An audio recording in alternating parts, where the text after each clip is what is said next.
ফেব্রুয়ারি 2026 মিথুন রাশি বা মিথুন লগ্নের জাতক জাতিকাদের কেমন যাবে। প্রথমেই বলবো, যারা ইনভেস্ট কিছু করেছিলেন অর্থ আপনি ফেরত পাবেন। জমি জায়গা থেকে লাভবান আপনারা হতে পারবেন। মিথুন রাশি বা মিথুন লগ্নের জাতক জাতিকা যারা বাড়ি শুরু করতে চাইছেন তারা অবশ্যই বাড়ি শুরু করতে পারেন। গাড়ি কেনার সুযোগ আসবে। যারা কোর্ট কেসে ফেসে রয়েছেন, কিছুতেই কোর্ট কেস সলভ হচ্ছে না, কোর্ট কেস সংক্রান্ত সমস্যাগুলো কিন্তু সলভ হবে।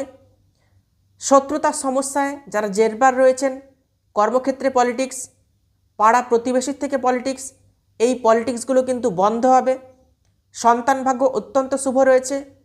আর্থিক পরিস্থিতি যাদের খুব খারাপ, আর্থিক পরিস্থিতি কিন্তু ভালো হবে ফেব্রুয়ারি 2026-এ। মিথুন রাশির জাতক জাতিকাদের শনির 7.5, শনির ঢাইয়া কোনোটাই কিন্তু শুরু হবে না। ভালো থাকুন।